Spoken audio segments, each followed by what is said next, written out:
Hey guys, Michael Furlonger here, author and founder of ChristianWritersBookstore.com. I'm working on a new project where I get to sit down, talk to some Christians, some Christian authors, some Christian bloggers, see what they're doing, see how God is using them in today's world. Today I'm sitting down with John W. Vander Velden. He has written two books, Misty Creek and Elizabeth's Journey, which is a sequel to Misty Creek.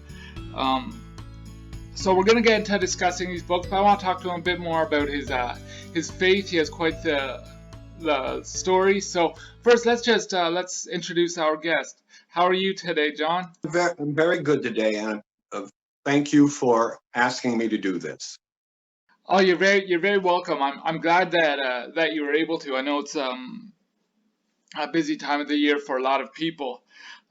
So I was wondering if you could just maybe share a bit of your testimony and your church experience and church upbringing. Well, I was blessed to have been raised in a Christian home, and in that respect, I got a foundation knowing that God was real, was never a question. But like all of us, a foundation isn't the end, is it? And from that foundation through life, I have been fortunate to have a chance to learn more about my faith and my relationship with God.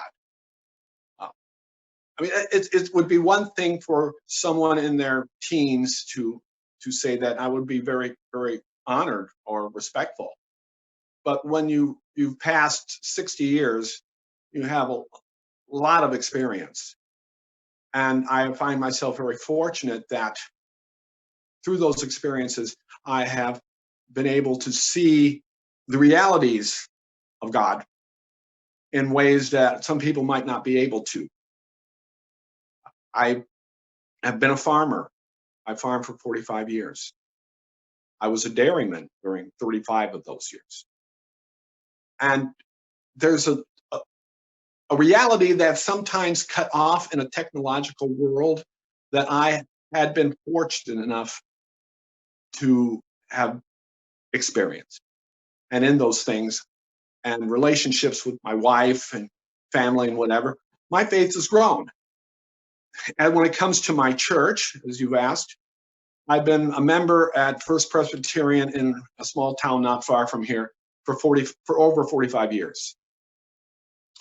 And there's been a tremendous amount of changes in our congregation. I think many congregations as well.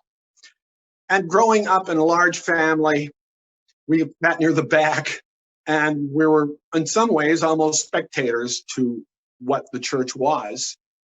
And not that that isn't important, because you need to feed on the word. But as I've become older, I've become more involved. I see myself as a servant, and that is, I pick up certain tasks at church as a servant, not as a professional. In other words, a few weeks ago, I was asked to speak because the pastor we had was going to be out of town. I do not consider myself a preacher, but I serve the church in that way. I've served the church as a Sunday school teacher and as an officer within the church structure, and I continue to do so. So I'm hoping that answers your question fairly completely. Yeah, definitely. It definitely does. And you bring up something, and I promised you I veer off course very easily, so we'll get back. But I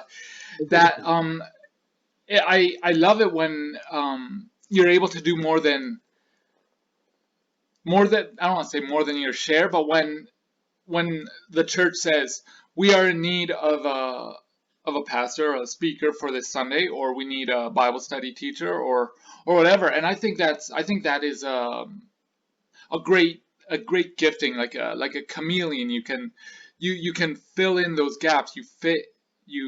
Or as far as what you said, you enjoy fitting in those gaps that the church might need. So maybe one day it's to read the sermon. Maybe next week it's going to be to clean the bathrooms or whatever it is. So I think that is a great attitude to have. It's true, and especially in a small congregation like we have. where there aren't many bodies, but there's still a lot of business that needs to be taken care of. Bills need to be paid. The offering needs to be recorded. Bookkeeping. These are the things that, since I ran a business of my own, that I have been challenged to aid with. And also, I had been, like I said, I taught Sunday school for nearly 15 years, an adult Sunday school class. But because it's a small church, there aren't many people that can, shall we say. Sometimes the load seems almost overwhelming, but we try to do the best we can. And any task, whether, if I have time or if I'm around, like you say, if some repair needs to be done or something, and if I can find the time, yes, I'll lend a hand. And I think that each of us has been given many, many talents. And it's so easy for us to pigeonhole ourselves into one set of abilities. But we find out that God has given us a wide variety of capabilities. And it is for us to either pick those up or ignore them. And that's a point I believe very strongly in. Well, that's awesome, and I thank you. I think any Christian that will sometimes humble themselves, like sometimes it's a great honor to be asked to lead the sermon, but sometimes it takes a lot of humility to say, babysit the kids during the service, doing the Sunday school, or to clean the bathroom, or to shovel. I don't know if you guys get a lot of snow where you are, but in Canada we get a lot of snow. So to shovel the walkway, sometimes it's a very humbling position. And I've seen some pastors who may be great knowledgeable of the Word of God, and you can see that that's where God has laid on their hearts to be the preacher. But they have a very prideful attitude when it comes to, Pastor, I need help with this, right? And so I just think that's a great attitude to have, to be willing to fill those gaps that traditionally a smaller church will have. Sorry. Anyway, that actually kind of leads into question 2. We were discussing in a private email about a time you were having lunch with your pastor, and he said, I'm going to try to quote it, but I might have it wrong, that you have spent more time dealing with the real world, and he was referring to your time as a farmer. So can you share a bit of your experiences, how God has maybe shaped you through your experience working on a farm? Mike, God has shaped me partly through my work on the farm because I'm considerate enough, or I think too much, my father would say, that I consider what's happening and the kind of like the reasons, instead of just chasing the work from sun up to sundown, because that can happen. When I milk cows, I was working 80 hours a week on average, with some rush weeks over 120 hours. It's hard to say to when you're working those kind of hours, to say you could set aside to read a scripture like you should, or even pray like you ought. But rather, there are moments all through your workday. For instance, if you're sitting on the tractor and you're made the turn and you're going down the rows, and you can honestly consider that, look at the amazing day that I'm in. God created everything, the clouds, the soil I turn over. One of the greatest aspects is when I hold a seed, whether it's a soybean or corn, because that's what I planted most. And I see a seed and I say, there's nothing I can do to give that seed life. And yet God has placed something inside that seed that makes its life possible. And by planting it carefully as I can, with God's assistance and guidance, shall we say, that seed can grow into something that I can later harvest and hopefully pay for the lunch on my wife's table and whatnot. So you see, in farming is, as I said before, as there is technology in farming, and technology is growing continuously. But there is also the very reality of life and death. As a livestock farmer, I have I've aided in hundreds of births of calves. I've witnessed others that didn't need my help. And the new life that that calf brings, the first gasp of air, the coughing, spitting up of the fluids as it lays there in the barn and the straw, and usually in a fairly dark place where you don't have as much light as you can see. But this is awe-inspiring. And if you don't see God in things like that, I don't believe you're looking. Because it's easy not to see it, but you should be able to see it. Well, my life has been filled with those opportunities that most people never have the chance. Yes. Yeah, as you were talking about seeing those things, I was thinking of what Apostle Paul says in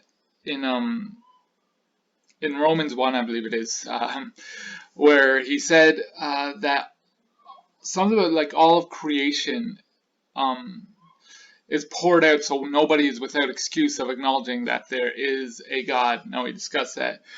You're not one for spitting out scripture, so but That's fine. That's fine. And I agree, but it's so easy to get so busy and so wrapped up in the world. It's so busy in seeing people explain things, but they overlook the magic, which is the spiritual, the eternal. I mean, you can explain, for instance, how a seed grows. I want to use that analogy again. But you can't explain the power that's in that tiny germ that is within there, because that power is something that's placed there by the plant that created that seed, but by God as well, because God is creator of all things. And in this world where it's so easy for us to explain or try to explain or believe explanations fill all the gaps, that it's easy to overlook the sacred, shall we say. that's so true that there's people are trying to define God through a science, I suppose, but there are things that we can't explain. Like, as you said, you can explain the steps of planting, right? But there's parts of it that you have to trust that this is how it works. So anyway, on the next question, you mentioned that you've been the member of a church for 45 years, which I think is truly incredible, and that you were a ruling elder of the church. So can you share how God has used you in that, or also what is a ruling elder and how God has used you in that capacity in your church? Our church is part of the PCUSA, Presbyterian Church of America, of the United States, pardon me. And there are two sets of officers within each congregation. There are deacons and there are elders. The deacons in the Presbyterian format are basic. I call them the consciousness or the conscience of the church. And they are primarily dealing with visiting the sick, sending out birthday cards, keeping everybody in line that we follow what God's word is. So that's kind of what they do. I served as a deacon for 5 years and learned a great deal in that capacity. And they, like I say, they're like the little voice in the back of the congregation that makes certain that we don't drift into areas we ought not to be drifting into. The ruling elders, they handle the nuts and bolts. Bills get paid. When Well, actually, the deacons pretty well handle times of communion, but elders have to approve that. We have to approve the mechanisms that make them. I don't want to call a church a business, but it's like a business where you have to pay the light bills, you have to pay the sewer bills, you have to pay what needs to be paid. And at present time, we're working with a temporary minister, so we have to see that he gets his check. We have to call the next guy in case we need to fill a space, and all these other things, see that the property taxes are paid. Not that there is much property tax in our area, but it still has to be paid. Utilities, that the organ gets repaired, and on it goes and on it goes. And in the ruling elders, I am the treasurer of the church. Well, I'm the one that writes the checks, shall we say. So, yeah. So basically, yes, that's what elders do, and that's what I do. Now, as for my growth, well, yeah, that's part of life, and I think life shapes us, and it should remind us of the spiritual realities of the world or the universe, shall we say, and of God. And being, I'll be perfectly honest, I did not ask for the tasks that have come my way, but because I'm able to handle them, because God has given me the gifts to make it possible for me to do these things. And somehow I found mostly enough time that we do these things. But yes. Yeah, it definitely does. I like to bring my father into.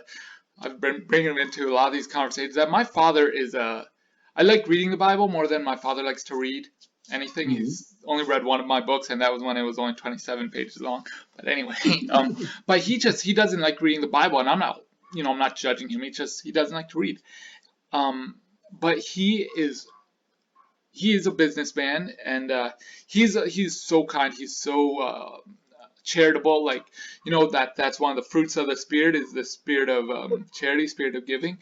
My dad has been overflowed with that spiritual gift, if that makes sense. But as a businessman, he cannot he doesn't like how some churches spend money. Like, he thinks that's the way. It doesn't mean he's less spiritual than other people, but it just he looks at the numbers and he says, okay, we need to do, like you say, like the sewer bill, the water bill, the electricity, and as you were talking about spiritual, is that connecting the spiritual of God with the, as you say, the business side of the church. So I think that is really great of you to describe those two different roles between the deacon and the elder. And I think some churches need to focus a bit more on those roles, as opposed to just having the pastor, and everything the pastor says goes. Is that having that, I think you said, the voice in the back of the church. When you find the sermons can be veering off course a little bit, and Mm-hmm. it's lacking a bit. So I thank you for sharing your role, and just sharing on those two different sides of it, I suppose. So the next question I want to talk about, and I promise you we get into talking about your book. So I'm curious, how did God take a farmer, someone who's been on a farm, to say, I think you should now write a book? That's a question that I kind of covered in my last video I made yesterday, and I'm not exactly sure, Mike. I've always been a storyteller, but when it comes to writing, it's a whole different thing. I read, my youngest sister, had to read a Lord of the Rings book, The Hobbit, and I just got hooked into that whole set of books. There's 4 of those, 1,500 pages or whatever, And after I read those, I said, well, you know, the story's not over. And so I just started scraping some words down, and it's gibberish. I mean, it's never going anywhere, but that's okay. But what I learned from that exercise, at all those months of writing a little bit every night after work, was that I could create a story. But I had always been terrified over the mechanisms, the mechanics of the English language. I did not have a good experience most of my high school and what we call language arts today. We call it English class. And it was very often that my themes would come back as if the teacher graded them in a butcher shop. And it's read everywhere, you understand. And it intimidated me. It truly intimidated me. And I kind of gave up writing that, or any possibility of writing. And suddenly I don't know how it happened, whether God spoke to me or whatever. It gave me the inclination that I could hire an editor to repair the red marks, shall we say. And when I had that fear lifted off, the fear of not being able to, then I wrote a short story, and that was the first writing I did, and that would be back in about 2000. You know, it's hard to imagine it's 20 years ago. But that was also when I started writing my first novel-length work. And I was still working about 80 hours a week, 70 hours a week. So it didn't progress very quickly. It took 7 years to write the first draft of a story I called 411 Apple Street. And that one likely won't become published ever, even though my son loved it. But anyway, and so I was a storyteller. But it's more than, it's like any form of art. I have a sister who's a fantastic artist. These are gifts that are given. Each person has a gift, whether it's writing or art or visiting the sick or whatever. We have gifts. And for me, storytelling is a gift God has given me. When I wrote the two books that you mentioned, Misty Creek was the first. I wrote these for my wife because I would tell her stories, and she thought that the stories I told her were too sad. So she asked me to write her a happier one or make up a happier one. And I wrote Misty Creek for her. And actually, the draft is both books. The first draft is the basis for both books. I did not write this as Christian fiction because I didn't know anything about genre. I didn't. I had no clue any more than just general fiction, historical fiction, or something like that. But my faith is ingrained in who I am. And I think it's important for all of us that have faith that we remember that. And so it pours through my fingers to the keyboard as well as in my life. So when it was finished, when I had finished the first book, and I was looking for what genre would fit it most closely, Christian fiction was the closest fit. It isn't a book that has a great deal of preaching in it. It isn't a book that carries a lot of direct scriptural references, but it is a book that is careful about the language it uses.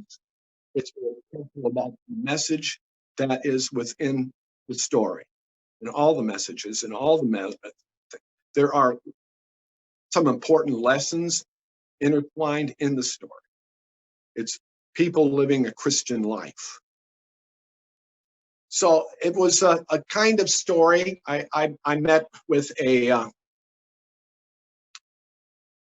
book literary agent when I went to an writers conference in Ohio in 2014.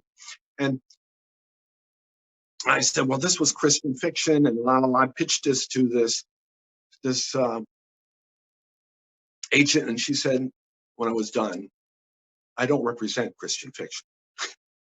Needless to say, needless to say, that was not an successful business relationship built there. You know. But she did tell me a few things that I found very important, and it was actually a good experience.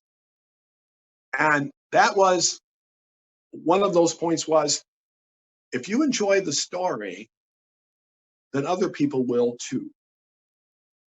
And that is what I found when I have talked to readers who have had the chance. I go to authors events more than book signings because of where I am and the time I have.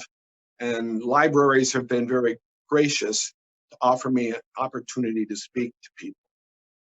And this is what I hear back, is that we like your story, John. We like that when we set it on the coffee table in our living room, we don't have to be worried that my grandkids come over and then they'll go, oh my goodness, Grandma, what are you reading? You know, so you see, and that's kind of where I am. And I honestly believe that I take the gift that God has given me, because when I read back over, even now what I'm working on, I'm going, where did that scene come from? I don't have that kind of talent. I don't have that kind of ability. And yet those build through perhaps a voice or whatever. Inspiration is a nice word, but it's beyond me. And I will never be a world famous author. You'll never see me on the Today Show or something like that, because I'm just a humble, ordinary guy that's putting stories together, and hopefully stories that mean something to some person. It has always been my, I guess, desire is if my story reaches one person, really reaches that one single person, it's a success. The dollar's not included, because they're never going to break even. That's okay. That's okay. So that's kind of where I think about it. You mentioned a lot, so I'm gonna just spitfire a few thoughts that came through my head. One is, you mentioned that you're not to be rude, but you said that you're not a good writer. Or not that you're not a good writer. That in English class in high school, you said that. So you mentioned about the hiring. You can hire an agent, or an editor, I should say. And that's so true. And it says, immediately my thought went to Moses. God calls Moses, says, "I need you to do this." He says, "Wait a minute. I am no good at speaking. I got a fumbly tongue," or whatever translation you have, right? So that's the first thought that just crossed my head, and I don't know, just want to share that. Second thought is that Christian Writers Bookstore, that's going to be for you. So if you ever want to get your other book published, you let me know, and we'll see what we can do. it. And my third thought was, you mentioned about reaching people, and this is somewhat veering off course, but you mentioned you want your book to be able to reach people, and you don't care about the money, and that's I definitely respect that, and I think that's a great attitude to have as a writer, is that there's no guarantee of, being on the Today Show or being a New York bestseller or whatever it is. But you mentioned how you want to reach people. Now, what message, I'm curious, do you want them to reach? Yeah. Each book has a central theme. My Misty Creek hinges on personal value. The world measures people differently than God does, for instance, and that's important.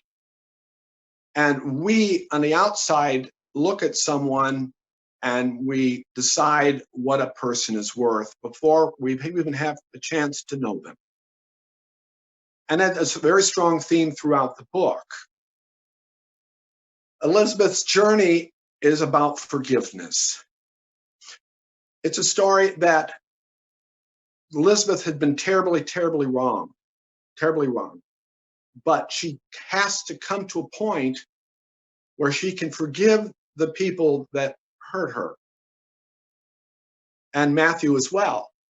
As a boy, he was abused. But yet he comes to a point where he can forgive the abuser. And today, we're a tit-for-tat society. We deliver back what's been handed to us. I warn my wife sometimes that the golden rule doesn't mean that it's a fair trade. If it was a fair trade, the rule would be made out of lead, right? So in any case, those are important lessons. I mean, there's other threads in there, but there's always a main theme in my book that I would like to get across. And when it comes to forgiveness, the thing that I really want to kind of emphasize, that's the word I'm searching for, is that in forgiveness, there's the other side. I mean, we think that when I forgive someone, I'm letting them off the hook. So it's for their benefit. But we forget that we're harboring the hurt, the pain, the guilt, the anger. And we can never let that go until we can let go of the other side, until we can forgive the person that has done that to us or hurt us or whatever. It's this other side of forgiveness that is the freeing part, and in my opinion, the important part. And those are themes like that are in my books.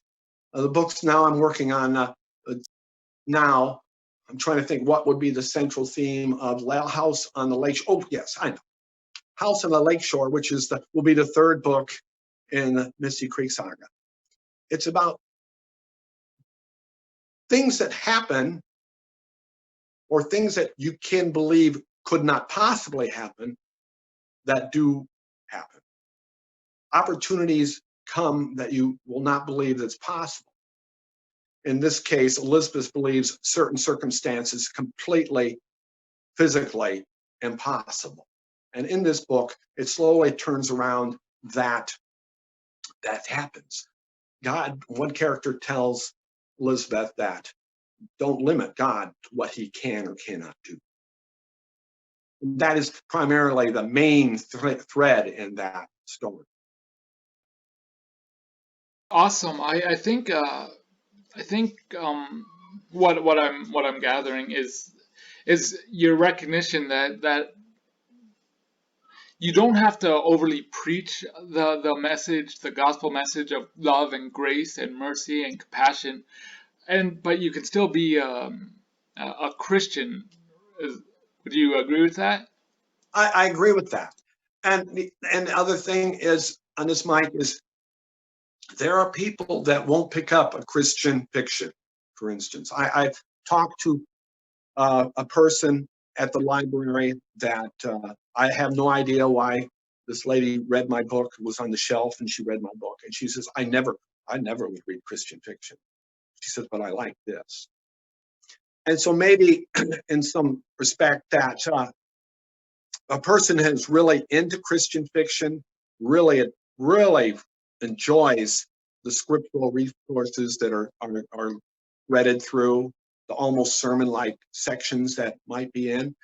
But those that are not normally Christian fiction readers might find that a little heavier than their sort of reading appetite, shall we say, their tastes.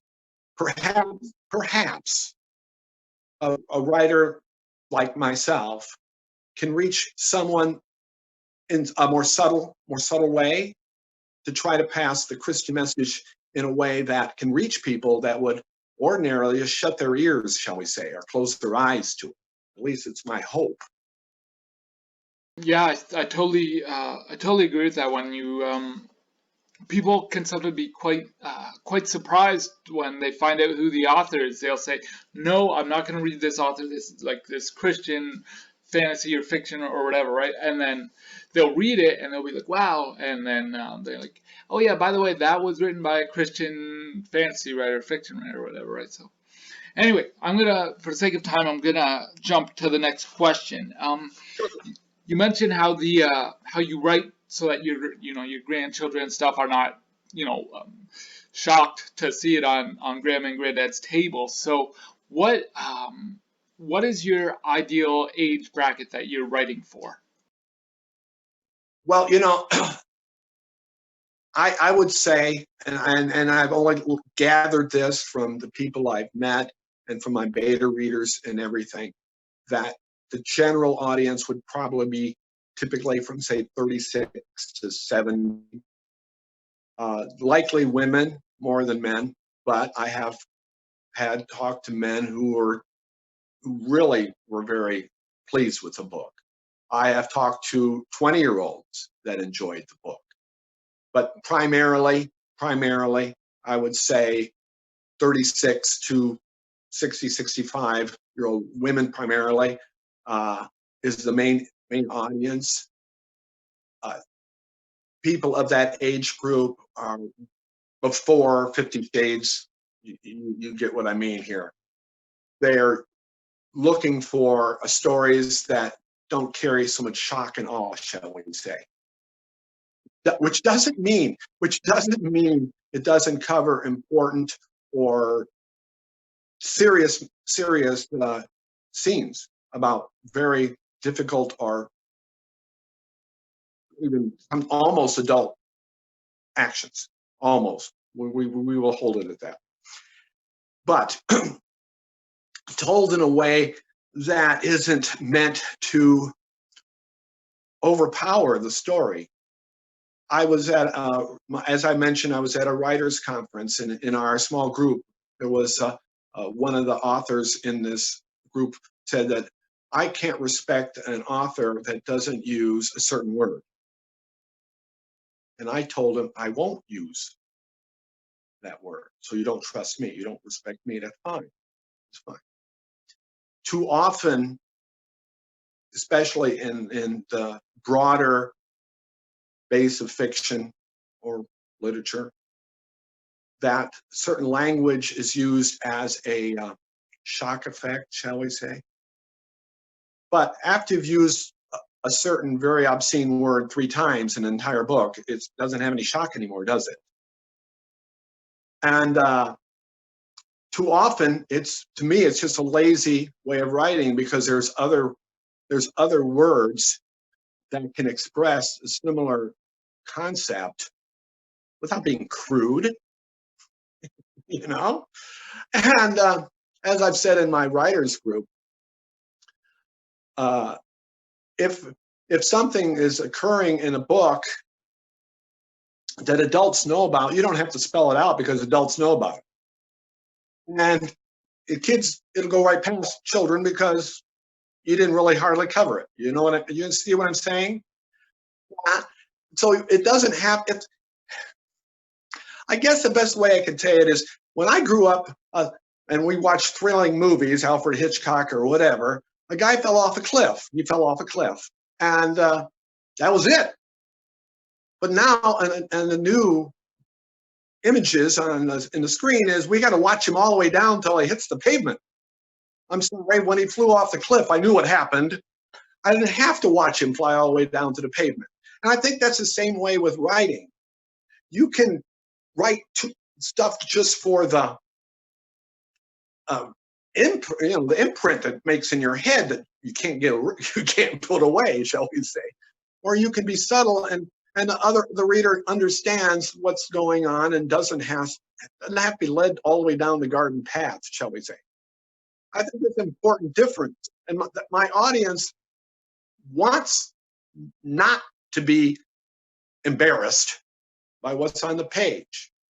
And they're old enough or mature enough. I don't like to use the word old. They're mature enough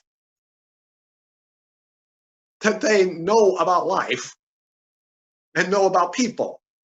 So, you know, and I think that since they're my audience, that's what I try to aim for, you see.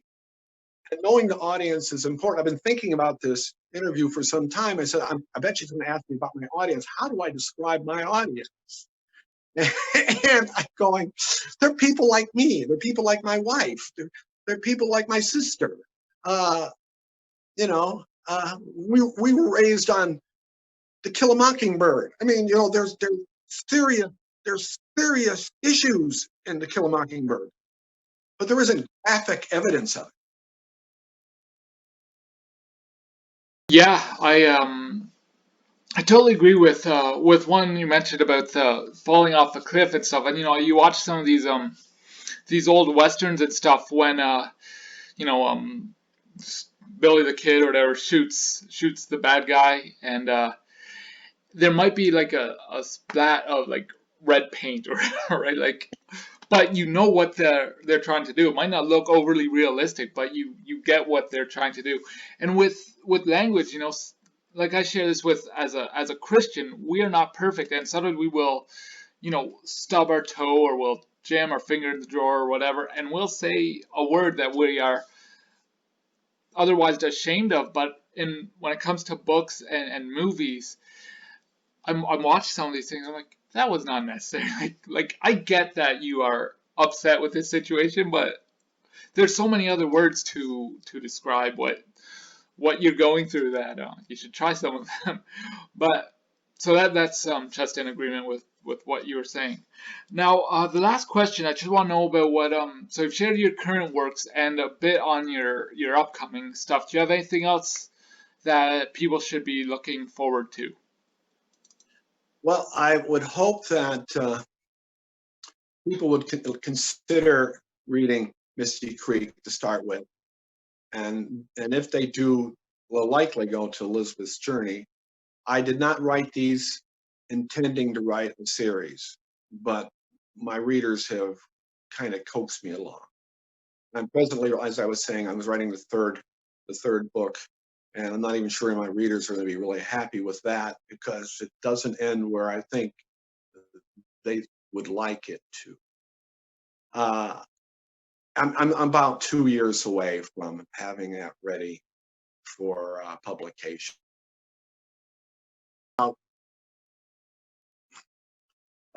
Elizabeth's Journey is about two years away from being ready for a publication. But in the meantime, the dead time, and I was going into that. That is, when I finished the first draft, in May, I finished the first draft of House on the Lake Shore. I have to set it aside for 4 months before I begin revising. And during that 4 months, I call that dead time, when the story is dead to me, so to speak. I worked on another story, which I had picked up and filled in some dead time for, and it's called Severed Ties. And typically, on the second work that I'm working on, I'll shove that aside when I go back to the primary project. But because I'm within a few chapters of finishing Severed Ties, I still find a little time every day to add a few lines. Severed Ties is a standalone, and it deals with a boy that was at 10. His mother had died in a car accident, and his father sent him away to his grandparents. And the boy is 10. He doesn't understand this, of course. And then his father disappears. So for years and years and years, this boy wonders what he did wrong or why his father sent him away. And his grandparents aren't really exactly warm and fuzzy. And in the very end, and where I am now is 30, 40 years later, he gets a registered letter from a lawyer on the West Coast of the United States that says that your father has died. Would you please come to gather up his estate, his things, or whatever. And so now he's dealing with this brokenness between him and his father, and why his father lived his life the way he did, and did this boy, this now a man, really matter to his father? And so that story came to me out of the blue, as most of my stories do. And we're close to getting the first draft of that done. We're about ready for a resolution in the situation. So, yeah. But those are the projects I'm working on right now. Besides just living life, which takes a lot of time, revisions is not my favorite part of the writing process, but it's vital. I've been working with the same editor for 6 years. And I will be sending a draft to my editor hopefully by Thanksgiving or a little after. So anyway, that's kind of what I'm doing right now. I definitely hope that you remember Christian Writers Bookstore, or to me, and we'll get up on the website and help you share your book whenever it's done, and anything else that you're working on. You have to keep us posted. Anyway, I just want to thank you, John, for taking this time to just to sit down and share a bit of your faith and your church experiences with us. I hope that you are able to reach people that would otherwise not pick up a Christian novel, and Lord willing, just that will lead them to God, right? Of course. And anyway, anybody listening, John's book is going to be on Christian Writers Bookstore in the link below. I'm also going to put John's website. Actually, John, if you can hold on just 1 second, because I don't know if I have your website. But if you want to get his books, they'll be at ChristianWritersBookstore.com. You'll be supporting John. You'll be supporting Christian Writers Bookstore, and that's always a good thing to do. So I hope you guys have a good day, and God bless. Bye now. Hey guys, thank you for being with us. I hope you enjoyed this interview. If you'd like to support the author or support ChristianWritersBookstore.com, the link will be in the description below. Also, if you'd like to get some merchandise like this shirt, ChristianWritersBookstore.com, shirts, mugs, we got a whole bunch of stuff. Feel free to check out the merchandise section on the website. Alright, I hope you guys have a good day. God bless. Bye now.